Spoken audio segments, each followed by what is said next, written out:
Alejandro Toledo, por un instante, el señor presidente de la comisión le ha dicho que ha gastado 28 minutos del tiempo de la comisión y no ha respondido ninguno de los 4 puntos por los cuales se le ha citado.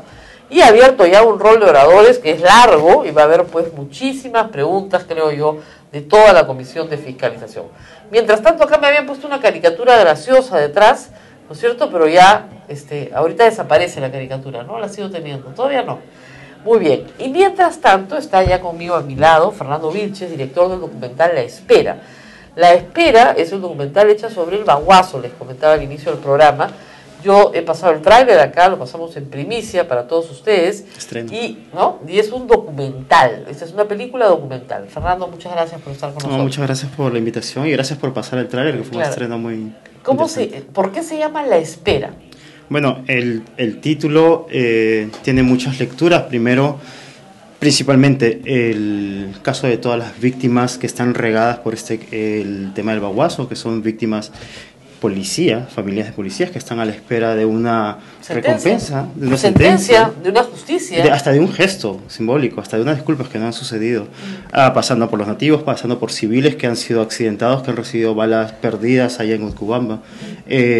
Pero claro, más allá de eso hay otra lectura, que es un país que todavía está olvidado, que en base a esta mirada por la búsqueda del primer mundo se ha quedado relegado. Y esa zona del país está esperando. Sí, como esa zona, como muchas otras. Como muchas otras, pero vamos, tú te has centrado básicamente en esta zona. Entonces, esta zona, mira, acá estamos saliendo en la tele, pero voy a apagar esto porque si no vamos a doblarnos, vamos a superponernos unos a los otros. Entonces, tenemos una espera de justicia, de reparación, ¿no?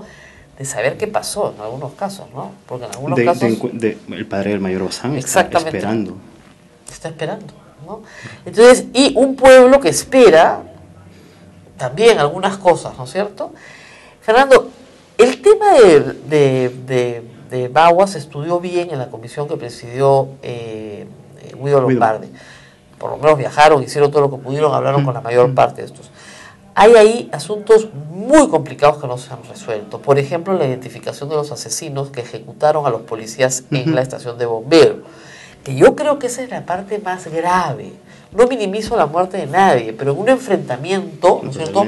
Yo tengo la posibilidad de defenderme. Si yo estoy maniatado y me ejecutan de un tiro, es una situación Lo que pasó en la estación 6 es una ejecución pura y simplemente. O sea, y cogieron a los policías, se los llevaron al monte y los asesinaron como... Así es, ¿qué aporta este documental de nuevo a los hechos ya investigados? Bueno, en ese tema en particular es sobre todo una mirada nueva. Por ejemplo, hay fotografías del mismo momento de la invasión que nunca se han visto, fotografías terribles.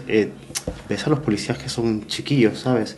Rodeados de 15 personas quizás, que los van llevando. Entonces es sobre todo un retrato, un documento del horror del momento, de ese momento como de varios momentos, ¿no es cierto? Claro. Entonces, claro, si tú me hablas de una primicia periodística, hay entrevistas con RQs, con gente requisitorada que está en búsqueda, que está con orden de captura, que te comenta un poco de la sensación del día. Una entrevista muy larga con el ingeniero jefe de Petroperú, con el ingeniero Urizar, que cuenta cómo es desde dentro toda la que es la invasión. Entonces, esa recreación yo creo que es justamente un documental, es un documento para que quede claro qué es lo que pasó. ¿Qué fue lo que pasó? A ti tu interés en esto es saber qué pasó acá. ¿Por qué fue un tema, el de Bagua, que además, como me decía en esa época, no es Badua, es Utcubamba, ¿no? Se desarrollaba en 2 provincias, en realidad, los eventos. Claro. ¿Qué fue lo que te motivó a decir, ya, esa es una historia que yo quiero cubrir? Bueno, empezó el 2011, yo estaba estrenando en Berlín, estrenando un documental sobre el terremoto de Pisco, y mientras estaba presentando en festivales este documental, ya estaba escribiendo la historia de un policía, básicamente eran las últimas horas del mayor Bazán antes de desaparecer. Una historia de ficción, con actores, o sea, una película que esas películas cualquiera. Y ganó una beca en Madrid para desarrollar el guión, pero claro, me exigía a mí mismo ir hasta el lugar para escribirlo bien. O sea, lógico. Entonces, al llegar ahí, y encuentras todos los testimonios que hay, encuentras toda la información que hay, las fotos o los vídeos que la gente grababa o lo que sea, ves que hay un tema ahí que no se ha registrado del todo, ves que hay algo que está sucediendo. Bueno, y ya a nivel personal, mi papá es policía, mi papá viajó en la época del terrorismo, estaba en Cusco varios años en zonas de terrorismo, entonces era un tema muy personal de qué se siente cuando un policía tiene que ir a un lugar que no conoce y que bueno... Y que deja hijos, familia, y que no sabe todo si va a atrás, volver ¿no? o no volver. He visto en el trailer un testimonio muy, o sea, ni siquiera llega a hablar el papá del mayor Bazán, ¿no? Que es terrible, porque hasta ahora no encuentra a su hijo, que es una de las cosas, uno de los saldos, ¿no? de esta tragedia. Ahora, también examinas el antes, el durante y el después, me imagino, están todos los momentos ahí, ¿no? Sí. Y el trailer es muy sugerente, ¿no? Porque sale Marca Perú, el ceviche, el bueno, porque es que es muy curioso, porque claro, la protesta en sí empieza el 2007, una protesta, para nosotros Bagua es el 5 de junio de 2009, ¿no? Pero empieza 2 años antes, cuando empiezan los reclamos de los nativos, pidiendo que no suceda esto, tratando de pasar las instancias oficiales. ¿Qué tú crees que fue? Nada justifica 20 muertes, ¿te das cuenta? O sea, no, o 23 en este caso, nada, hay un desaparecido, nada, no hay justificación alguna. Pero digamos, en el criterio de los que estuvieron ahí, sí se justificaban estos crímenes. O sea, ejecutar a los policías era la reacción natural. Sí. Enfrentarse a la población nativa era lo que había que hacer. ¿No es cierto? ¿Qué fue lo que pasó ahí? O sea, que un día la gente se amaneció y se volvió loca. No, tiene que haber habido un antecedente. Bueno, es que es una bomba de tiempo que yo creo que luego de ver el comentario es claro que el gobierno no sabe resolver o resuelve de la manera más torpe. El operativo policial es lo peor, creo, de los peores operativos que se ha hecho en la historia de la policía.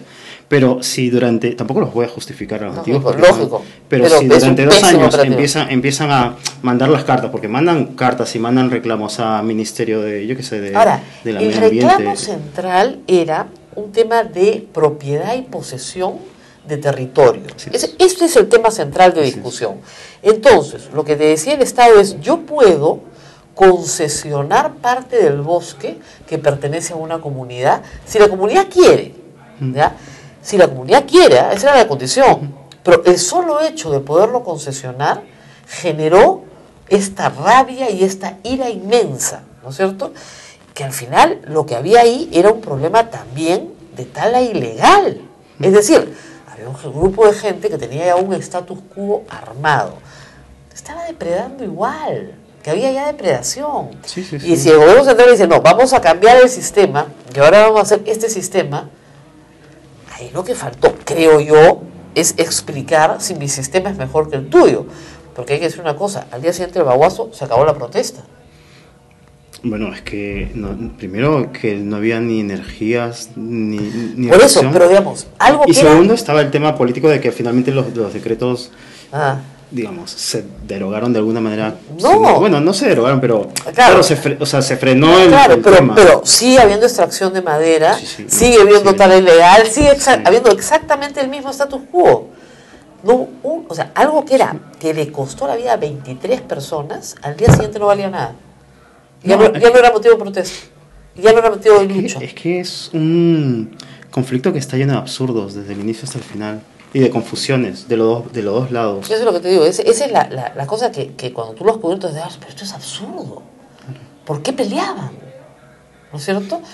Guido Lombardi en su investigación dice que hay, como dicen, mucha agua que ha corrido bajo el puente, ¿no? Entonces tienes una población abandonada por el Estado, una población que ha desarrollado sus propios parámetros de resolución de conflictos al margen del Estado, una población que ha sido maltratada, ¿no es cierto?, desde la época del caucho, brutalmente maltratada, no confía en lo foráneo. Entonces, claro, eso sí se entiende, ¿no es cierto? Pero el absurdo de la muerte y que luego, 5 años después, no haya ninguna protesta sobre este tema. Bueno, pero eso lo he conversado directamente con dirigentes de allá, o sea, ¿qué te Santiago decía? Manuín, por ejemplo, que tuvimos una charla amplia para el documental, que aparece como personaje, aparece en el tráiler. En un momento le decía, ok, pero o sea, hay un reclamo de las comunidades nativas que dicen, quiero ser parte de tu país, pero al mismo tiempo usas tu propia lógica y para usar tu propia justicia, pero ¿sabes? Desatendiéndote de la justicia que norma en ese país. Y bueno, claro, el tema que ellos mencionan para defenderse es su concepto de justicia y si esta mirada antropológica que yo la puedo escuchar, la puedo entender, no soy parte y no creo que sea lo adecuado, o sea, no puede justificar lo que sucedió. Porque tienen un concepto de justicia propio. al Bueno, margen del pero, Estado. claro, pero también es porque no hay Estado allá. No, O sea, por tú llegas supuesto. allá y no hay Claro, ni pero cuando, comisaría ni claro, hospitales ni pero nada. cuando llega la policía, que es el Estado, le aplican su justicia. ¿Te das cuenta? Ahora, Y los ejecutan. Ahora, también, tampoco es que sea tan, digamos,